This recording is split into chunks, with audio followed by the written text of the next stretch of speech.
Good evening. Welcome and thank you to each and every one of you for being here tonight. Ladies and gentlemen, you are an extraordinary group of people and you are being represented by some extraordinary elected officials. With us here tonight are representatives from United States Senator Kirsten Gillibrand, represented by Susan Spear. Susan? United States Congressman Chris Gebson, represented by Dwayne Pasterpak. New York State Governor Andrew Cuomo, represented by Tom Scaglione. New York State Comptroller Tom DiNapoli, represented by David Sofer. New York State Senator Larkin, represented by Tony Sinagra. And New York State Senator Cecilia Kachik, represented by Alana Henneberry.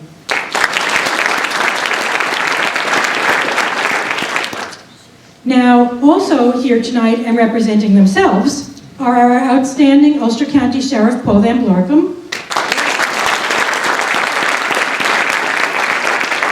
and our outstanding Ulster County Clerk Nina Pasterpak.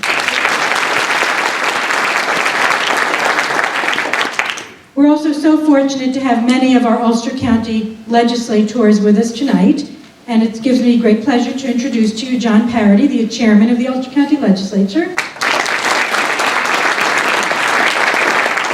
John Gregorius, the majority leader of the Ulster County Legislature. Dave Donaldson, the vice chair. Ken Rock, the minority leader. Lynn Archer. Carl Delfinio. Anna Green. Pete Warren. Greg Lopez. Jeanette Provenzano. Hector Rodriguez. Mary Worrow. And we have some also excellent former legislators with us tonight. Alan Lamita. Kathy Neem. Glenn Noonan. And I'm also pleased to announce that Susan Zimmett is with us tonight. She is Susan, go ahead. She is a distinguished former Ulster County legislator whose strong environmental advocacy has helped change the debate in Albany. I'm very proud to say that Susan Zimmett is also one of our excellent town supervisors elected to represent the town of New Paltz.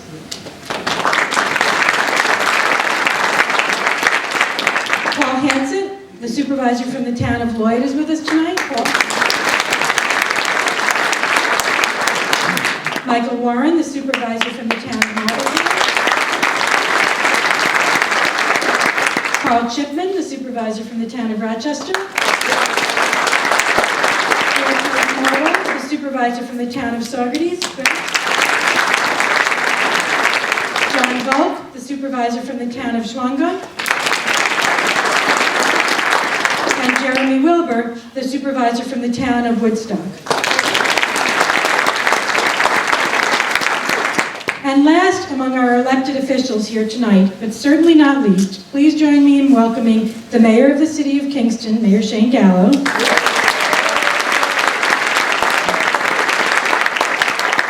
Our county executive always says that we cannot have a strong county without a strong city, and Mayor Gallo is a tireless advocate for the residents and businesses of the City of Kingston. And speaking of businesses, we have so many business leaders here with us tonight. I ask that you allow me to mention just a representative few, since we all know how important business is to the health of our county. Sean Eldridge is one of our many honored guests, who is at the heart of the cutting-edge 3D printing initiative at SUNY New Paltz, which promises to transform Ulster County's business landscape. Sean?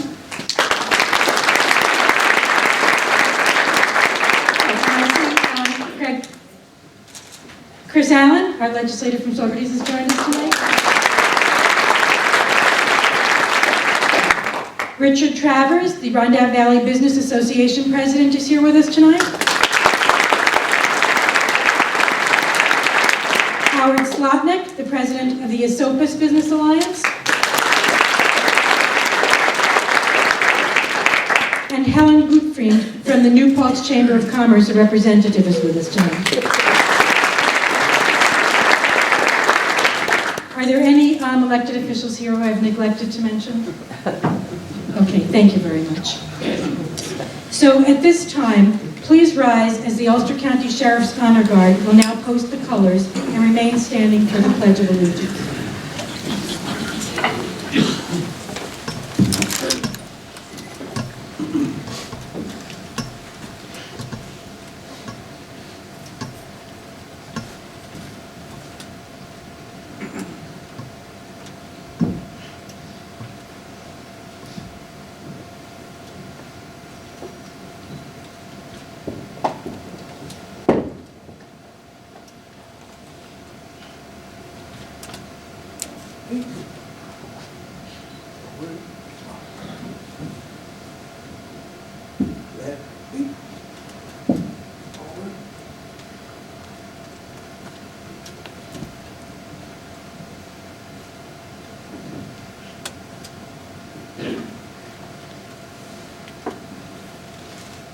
Thank you. Courtney Shealy, if you would please join me. Courtney is a student right here at Ulster, and she is the Vice President of the Student Government. So Courtney will sing the national anthem right after we do the Pledge of Allegiance.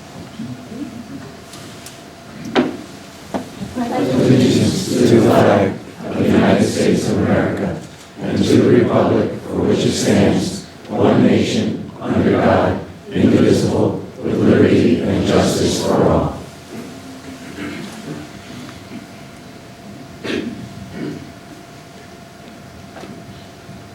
Oh, say, can you see by the dawn's early light what so proudly we hailed at the twilight's last gleaming, whose broad stripes and bright stars through the perilous fight o'er the ramparts we watched were so gallantly streaming, with the rockets pitched clear, the bombs bursting in air, gave proof through the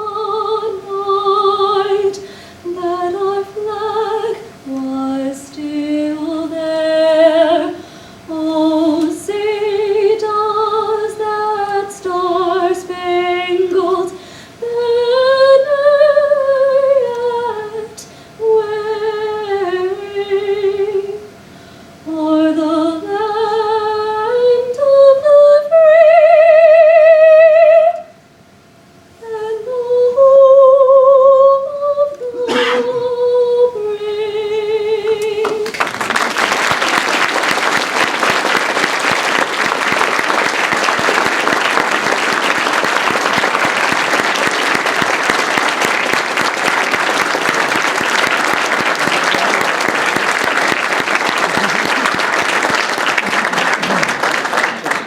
Well, Courtney, that was just beautiful. Thank you, Anne. We must be so proud of your student. Now I would ask that Pastor Mordelli Clark from the New Progressive Baptist Church in Kingston and Rabbi J.J. Hecht of Ezra Israel in Ellenville join me, please.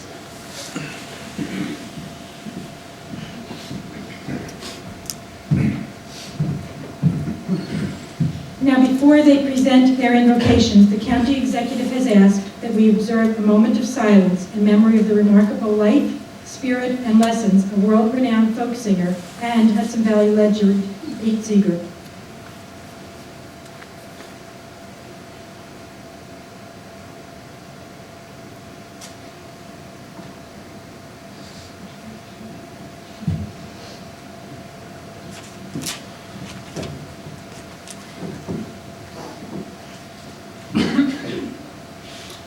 there was indeed a jewel in the crown of this wonderful region. Let us pray. Heavenly Father, as we come to you this evening with humility and thanksgiving, help us to look back at the past with gratitude, to the present with patience, and to the future with hope. Keep us mindful that we do not labor for ourselves, but for our immediate and extended communities. Give us a vision for Ulster County that reaches beyond the limitations of our imaginations. As your word reminds us, we are able to do exceedingly and abundantly above all that we can think of or even imagine. Inspire us, Lord, to work beyond our natural endurance to bring this vision to fruition. Amen.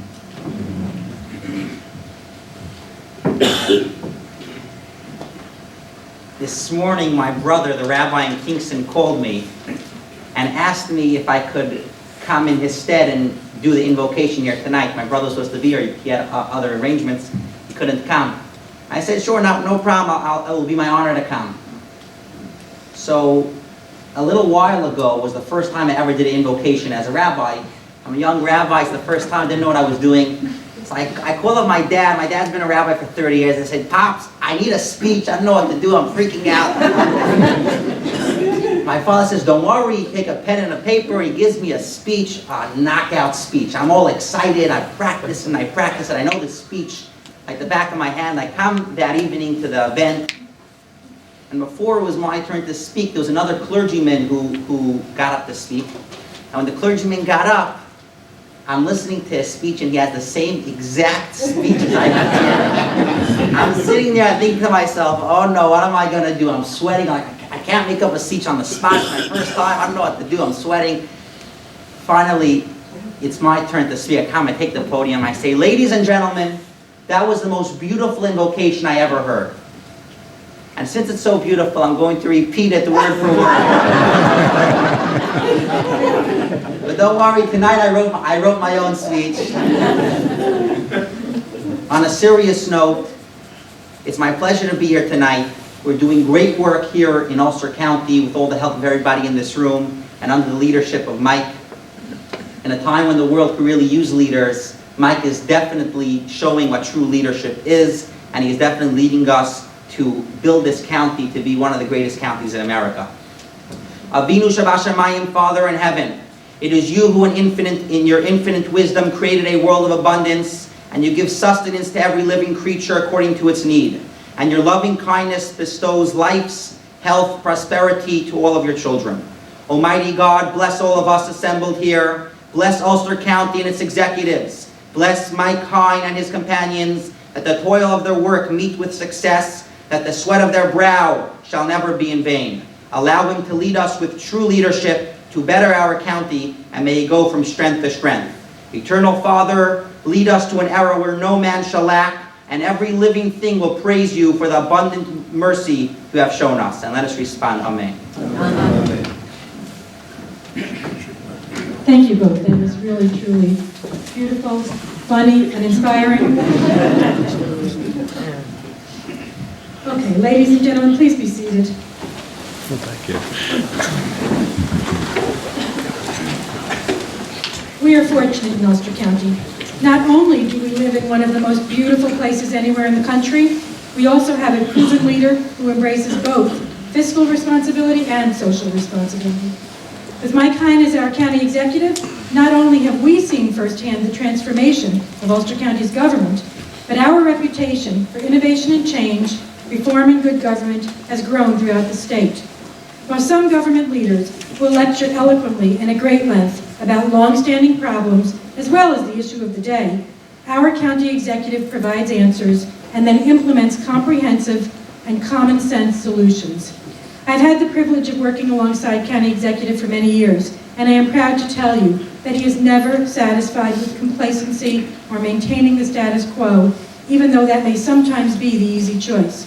It is truly an honor to work beside someone who, day in and day out, shows an unwavering passion for Ulster County, and an unparalleled commitment to make our home the best place that it can be for the people he serves. No matter what the challenge or how hard or difficult it may be, his persistence is steadfast.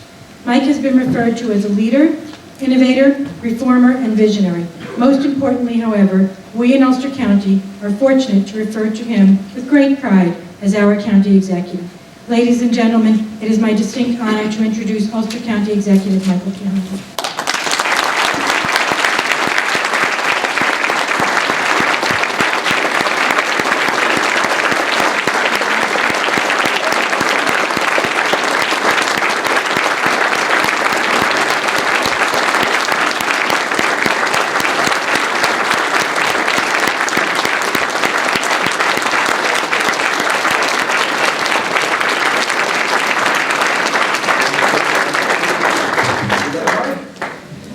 How we doing, everybody? I'm not nearly as funny as Rabbi Hecht.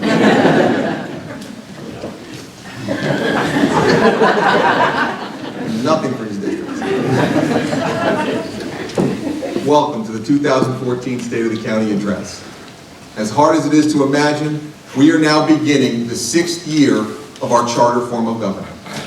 And as county executive working for the great people of Ulster County, it's been my privilege to help build an entirely new form of government from the ground up.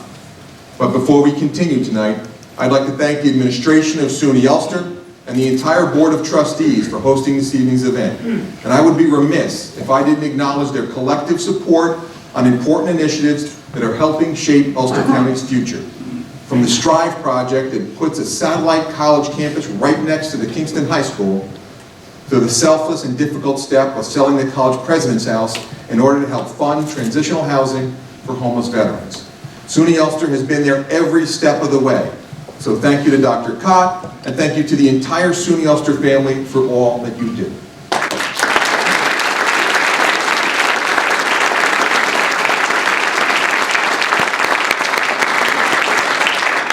Now this evening I'm looking forward to discussing some exciting new initiatives, and as we look to the future, we should also take a moment and reflect on just how unique Ulster County government has become within the state of New York, in many ways becoming a model of innovation and reform. In fact, over the past 5 years, while reinventing a $336 million county government, we've designed and implemented a number of creative solutions, some of which have never been seen anywhere in New York State before.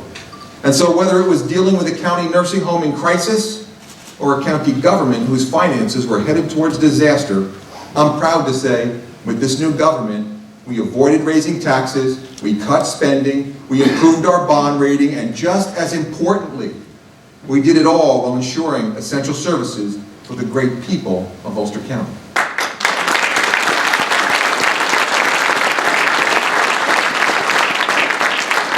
Now, as somebody born and raised here, I'm proud to say it was the great people of Ulster County that made this unique government possible.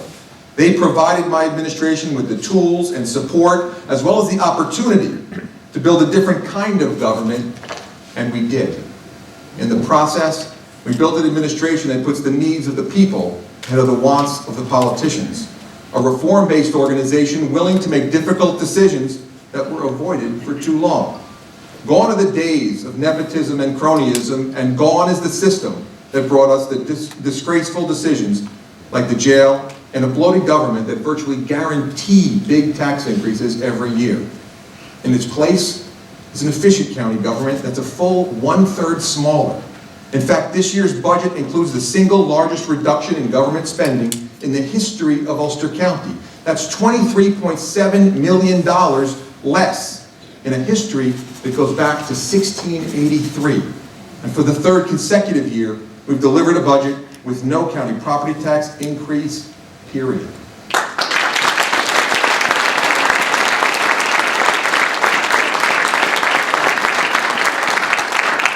Now, I don't control every property tax bill you get, but your property tax levy from the county has actually gone down over the past 3 years, and we're very proud of that. I can assure you it was not easy. But as I've always believed, Ulster County is the kind of amazing place worth fighting for. And so my administration remained focused on delivering results instead of excuses, and restructured the entire county government in the face of enormous fiscal pressures. And over the past 5 years, what's also become clear to me as county executive is that in government, much like in life, standing up for what's right is not always easy. There are many honest and committed public servants, but there will always be bad politicians too. And so our fight for good government will never be easy. That said, it's reassuring to know that we're not alone in this fight. We are joined by strong members of our state delegation serving with honor and distinction. So I would like to thank Senator Larkin, Senator Kachik, Assemblyman Scartatos, and Assemblyman Lopez for all that they have done.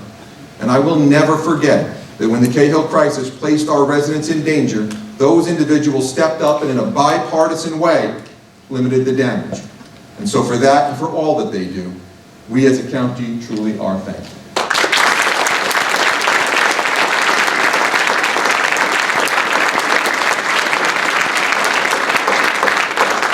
But unfortunately, not every state legislator is so honorable, and I'm as appalled as you are when I read about the scandals in Albany.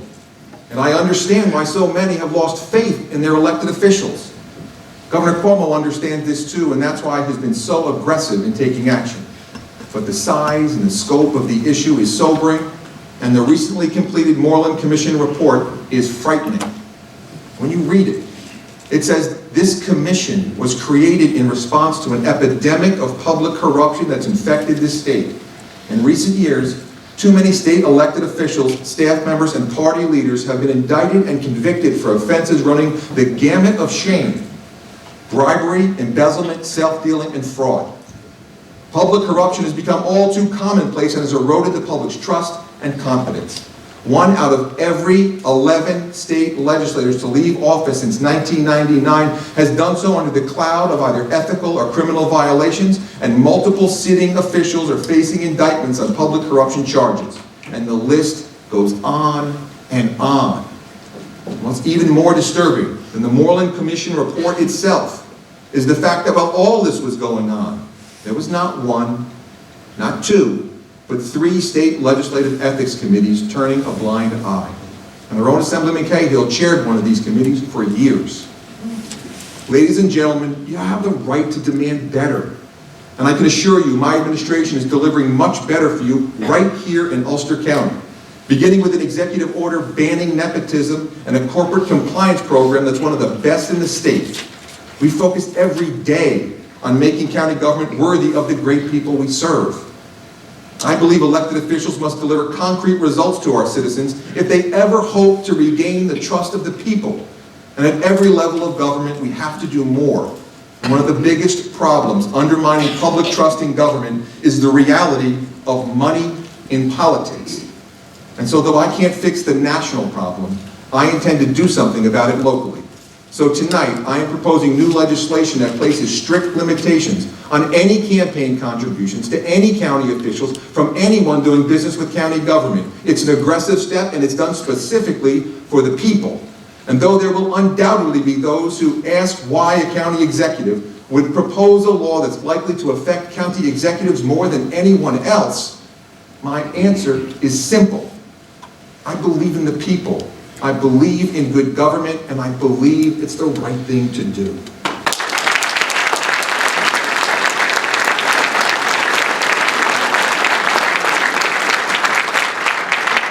Now, campaign finance reform will help protect our democracy for the future. But I also believe we must protect our children, because our children are our future. And the truth is, our children are at risk. So tonight, we will also address the nightmare danger of smoking and cancer. Because what's most troubling is when we see our young people start down a path towards a lifetime of pain. And what compounds that concern is when we see billion-dollar multinational tobacco companies preying on our youth. In fact, they are increasingly focusing their marketing efforts at the point of sale, in convenience stores, gas stations, and other locations, some of which are right next to our schools. With massive marketing budgets and an insatiable desire for new smokers, our children are at risk. And so tonight, I'm proposing a new law to help protect our children against the leading cause of preventable death in the United States, and that's smoking. Under this law, the sale and in-store advertising of tobacco products will be restricted in school zones. Tobacco retailers will be required to apply for a no-cost tobacco retail license, and these licenses would not be issued to any new retailers located in proximity to our schools. But to help existing retailers impacted by school zone restrictions, they would be grandfathered in, but only if they follow established marketing guidelines. The Ulster County Health Department will offer free training to ensure compliance and limit the impact of tobacco on our children. You see, I firmly believe that individual Americans have every right to make personal choices. But I also believe we have a duty to ensure that huge tobacco companies don't prey on our children right next to their schools. And so I look forward to working with the county legislature, the Board of Health, and the Tobacco Free Action Coalition led by Ellen Reinhardt to ensure the best possible legislation with the common sense goal of simply protecting our children.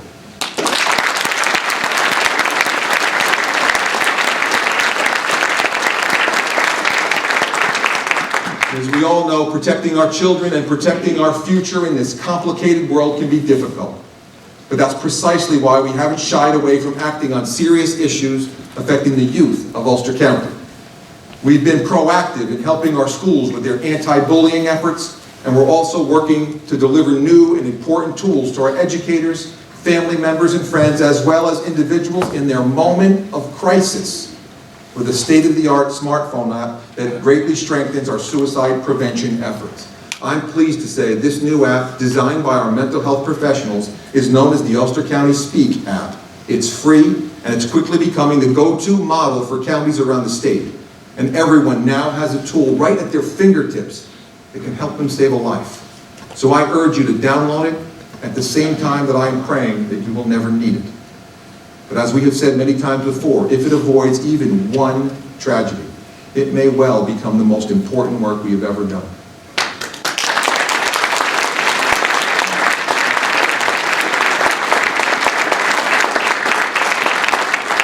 Ladies and gentlemen, I now ask that you join me in thanking and recognizing three wonderful individuals who, with their inspirational and heartfelt videos, helped make the Speak app such a success. Joining us here tonight are Julia Purdy from Highland High School, Wally Sassy, one of our amazing Ulster County veterans, and Bob Pucci from SUNY Ulster. Thank you, thank you, thank you.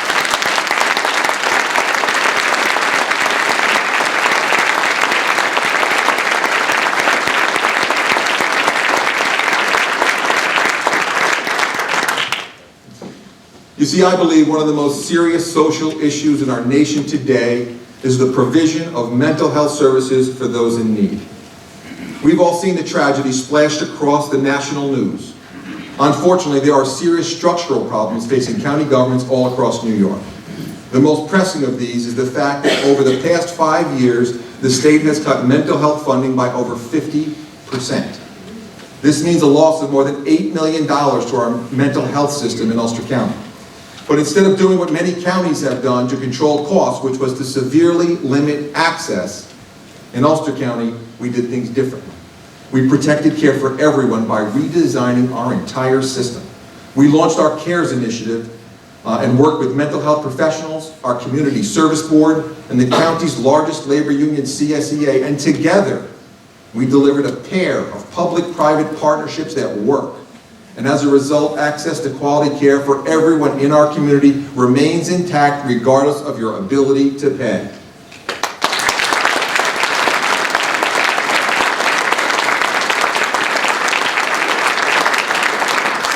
And I do want to provide a serious word of caution with this as well. As proud as we are of the CARES initiative, that doesn't mean the national system isn't fragile. And so I urge our state officials to dedicate any savings they may garner from the closure of state facilities directly back into the system to help those in need. And I'm pleased to say Senator Kachik and others are working on exactly that. There are also other critical issues in which a shortfall of state or federal funding has required creative local solutions. Last year, we stood before you with an ambitious dream. A dream that required Ulster County with limited resources to address the national tragedy of homeless veterans locally. But I, like you, believe we as a nation have an obligation to honor those who have fought for our freedoms, and so we took action. We took action to provide high-quality transitional housing to Ulster County veterans who've served our nation and now need our help. We launched the Patriots Project knowing full well Ulster County government could never do this alone. But we have faith in the people of Ulster County, and ladies and gentlemen, as soon as we began, something truly amazing happened. The patriotism, warmth, and compassion of our citizens rose up and overwhelmed us. People like Bob Saracusano of Sawyer Motors, who donated all the proceeds from the Sororities Car Show, or John Nilsson from the Iron Workers and Tradesmen, who built a handicap accessibility ramp for free, or the Benedictine Foundation and Community College and church communities, Herzogs and Benjamin Moore too, they all stepped forward. Add to that our amazing veterans groups, service organizations, everyday citizens all across Ulster County, and each and every step of the way, we were overwhelmed. And if you'd like to participate too, I encourage you to reach out to the United Way, who have graciously agreed to coordinate all donations.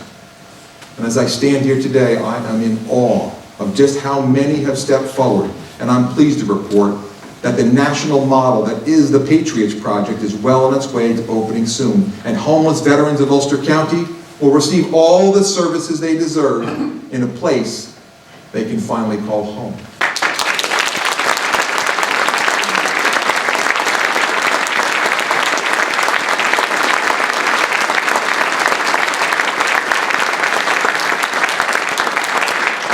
You see, in Ulster County, working together, we're proving we can turn dreams into reality, and in the process, make our community a better place for generations to come. Another example of this is the Strive Project, in which we, along with Mayor Shane Gallo, SUNY Ulster, and Kingston School District, we are all working together to improve access to higher education for inner city youth. The Strive Project, in conjunction with Mayor Gallo's BEAT initiative, will combine to create an educational corridor right in the heart of Kingston.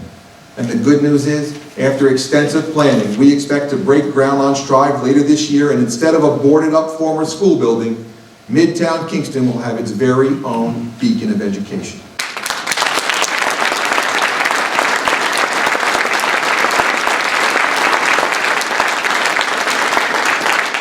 I always said together we could accomplish so much.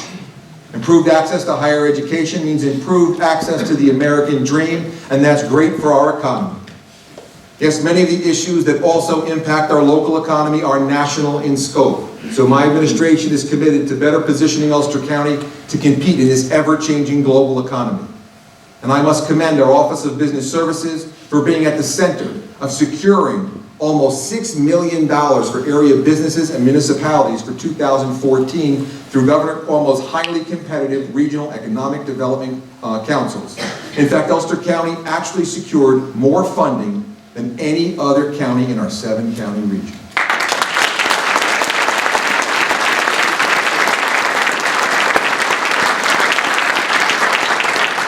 But in spite of all the progress, we as a county and we as a nation must also acknowledge that for some, the American dream still remains elusive. For some, the national recession has not ended. So to improve the opportunity for those who have struggled most, we are launching an aggressive pilot program that utilizes existing resources in different ways. It's designed to assist chronically unemployed individuals and eliminate the largest barriers for both employment and for employers and employees and help them get a job. This six-month pilot program provides Ulster County businesses with 90% of the gross salary to offset training costs for eligible new hires, providing hope where there was previously none. The goal here is clear, and that's to put people back to work long-term. And so to further assist in this process, we're rolling out a new smartphone app later this year as well. This app will allow residents to make plans and easily track Ulster County buses, because reliable transportation can often be the difference between getting a job and keeping a job. And even though there is no guarantee, I believe every person deserves a chance to participate in the American dream.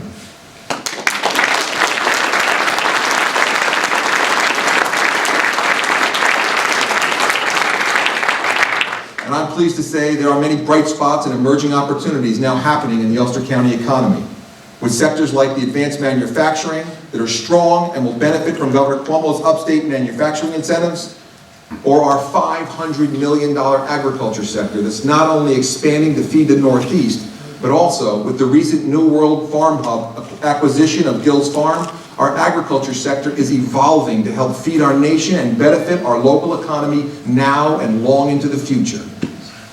And our tourism sector numbers have been nothing short of extraordinary. With a 12% increase in bed tax year over year and the overhaul of our tourism operation back in 2009, a 22% increase in tourism ever since.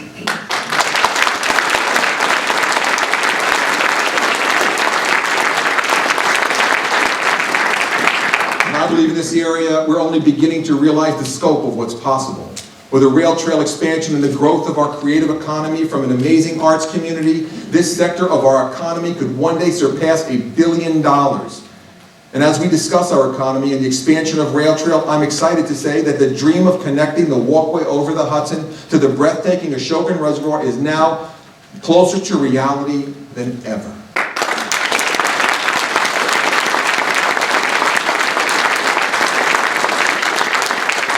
With $2 million from Governor Cuomo and $2.5 million from an agreement with the DEP, an agreement that opens up the entire north shore of the Ashokan Reservoir for the first time in over a century. This segmented plan now provides the people of Ulster County with the greatest opportunity we have ever had. We can deliver an amazing tourist attraction that celebrates our rich railroad history west of the Ashokan and connects to an unmatched rail trail system with easy access to 22 million people. There is no question that this dream is now closer to reality than ever.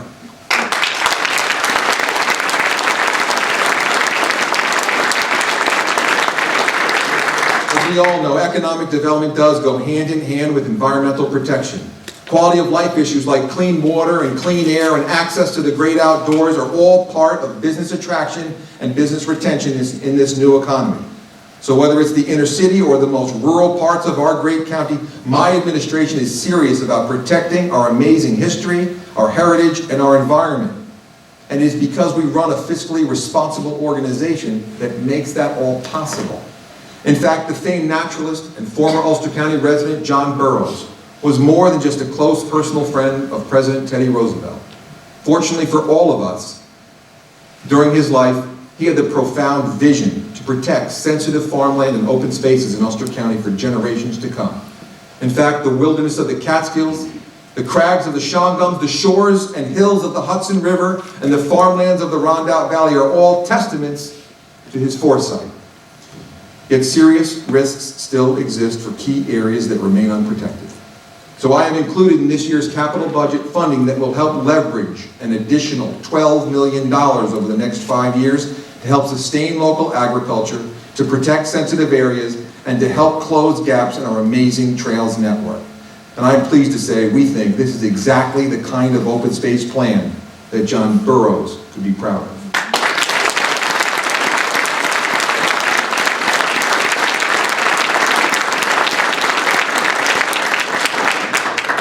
And so whether it's open spaces or higher education, and whether it's cutting taxes and government spending or campaign finance reform and the Patriots Project, ladies and gentlemen, you have the right to be proud of your government. You have the right to know the facts. And so when we set out to increase transparency by improving the county's website, we scoured the nation to find the best. So Ulster County's new website isn't just better than it was before. I believe it's now one of the best county websites in the nation. It provides an entirely new level of transparency with detailed information about how and where your tax money is spent. It provides easy access to critical information in case of emergency and easy-to-use tools like the How Do I section that answers frequently asked questions fast. And so Ulster County government is now providing unprecedented levels of information for our citizens because it's your government. And in addition to all the data that's now available online, we're also providing even more information about how your money is spent with a redesigned, easy-to-read, color cost breakdown sent to every property taxpayer in Ulster County.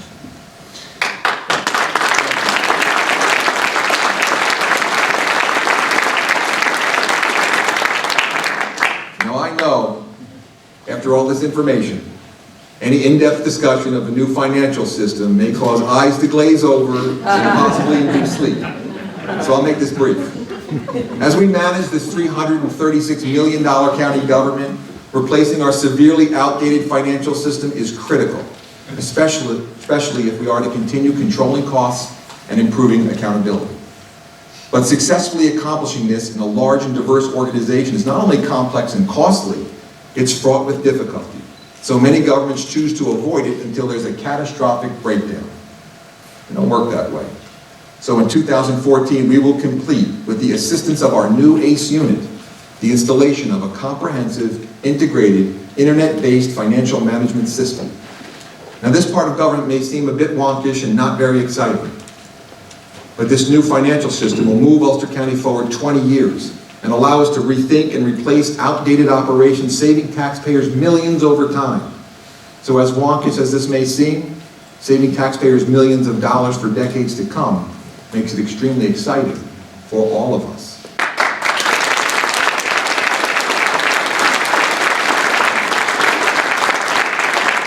Now, any discussion of finance must also include the impact of safety net and sales tax. And so I'll take just a moment to set the record straight with respect to the much publicized safety net issue. You see, way back in 2012, my office designed a creative solution to address a highly controversial problem, a problem known as safety net. And for those of you who may not know, safety net is actually an unfunded state mandate for welfare. Local governments are simply forced to pay the lion's share of the safety net expense. And unfortunately, these issues were placing a huge wedge between some of our towns and the city of Kingston, and it divided the county legislature for decades. And so to solve this, my administration made difficult choices and cut costs and implemented a fiscally responsible 3-year county takeover that provided over $12 million in relief to the towns in the city of Kingston, plus millions more going forward. We delivered a comprehensive solution to solve a decades-old problem. And so after all of this, you may ask yourself, why are we still talking about a problem the county legislature and I solved all the way back in 2012? Well, apparently we liked fixing it so much, we're now going to pretend to fix it over and over and over again.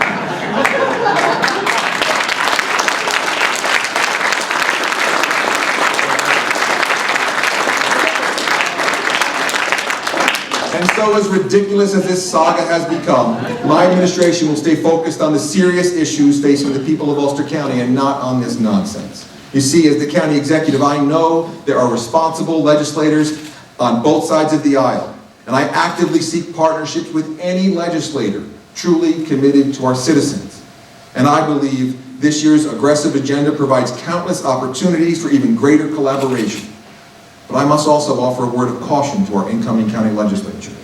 We live in dynamic times, and there's no guarantee for the future. All the major improvements we've made, all the taxpayer protections we've instituted, and all the promise that exists for the future can all be washed away by legislative leaders who either shy away from challenging issues or pretend that county finances haven't been severely weakened by the Cahill crisis. You see, every year in our State of the County address, we outline critical policy issues that need action. But they're not all easy, and so some shy away. Golden Hill was only one example of this. But the ironic truth is that by working together with my administration, the county legislature showed it was capable of unprecedented levels of reform. And so no discussion of 2013 could be complete without an understanding of the magnitude of the financial crisis we faced at Golden Hill, or the fact that on June 26, 2013, the transition of Golden Hill Healthcare Facility became complete. On a personal note, the most rewarding part about designing an entirely new model that's now used across the state to solve county nursing homes in crisis was how seamlessly Golden Hill's transition took place. The vast majority of jobs remained in our community. Residents were not displaced. Family members participated in the process. Quality of care remained excellent, and regardless of anyone's financial means, access remained available. What started out as a highly contentious issue has now become a quiet success. Instead of standing by and watching multi-million-dollar losses mount, placing the very existence of Golden Hill in jeopardy, the county legislature and my administration worked together, and in the end, we accomplished the most important thing of all. In the end, we truly did save Golden Hill.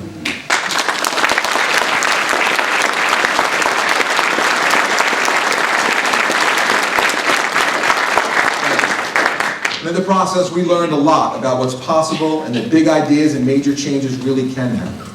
So I urge the county legislature to be bold this year and support our important legislation, like our anti-tobacco legislation to protect our children, and our campaign finance reform to protect our democracy, and our open spaces program to protect our environment, and also the $2.5 million intermunicipal rail trail agreement at the Ashokan to protect our future. And because we've proven that Ulster County can deliver on tough issues, I also ask that the legislature not shy away from other critical policy issues, like the RRA. What is Ulster County's comprehensive solid waste policy that will carry us into the next century? Interoperability. How will we ensure radio communications for our first responders now and into the future? And broadband. To grow our economy, what is the county policy going to be that will help expand broadband to improve internet access for everyone? And last but definitely not least, law enforcement. What is the legislature's policy to ensure we can always afford the high-quality police protection we now enjoy for the people of Ulster County?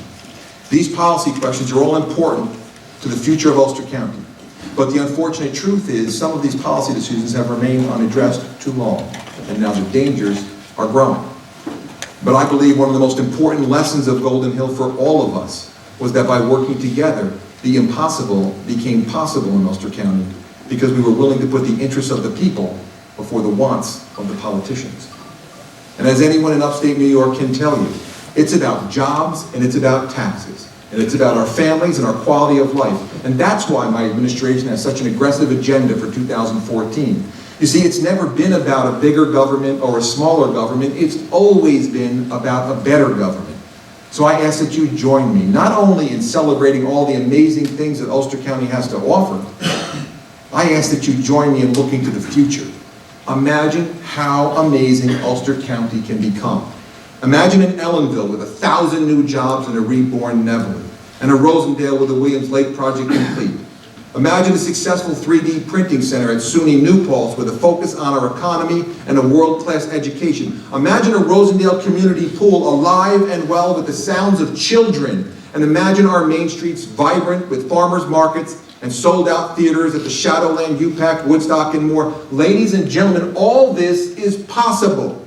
Just imagine a place with a world-class trail system connecting the walkway over the Hudson to the breathtaking Ashokan Reservoir, a system that brings together the majestic mountains of Walk Hill and the historic stone houses of New Paltz. From a county with strong manufacturing, agricultural, and tourism to a place where every child has access to higher education and a real chance at the American dream. A deeply patriotic place that never turns away from the tough issues so that when the parades are over, we don't forget our veterans deserve so much more than we can ever repay. Ulster County is already that kind of place, and the opportunity for a bright future is right in front of us. A place where all our seniors feel safe and where property taxes are controlled because honest politicians outnumber anybody else. From a lighthouse in Saugerties to the orchards of Marlborough, and from the top of Mohawk to the top of Bel Air. The strength of our county is in our diversity, and our strength is in our values. We live in the greatest nation on the face of this earth, and the American dream is alive and well in Ulster County. Ladies and gentlemen, our county is strong because our people are strong. Our future is bright because we live in Ulster County, and it is the finest place anywhere to live, work, and raise a family. Thank you very much.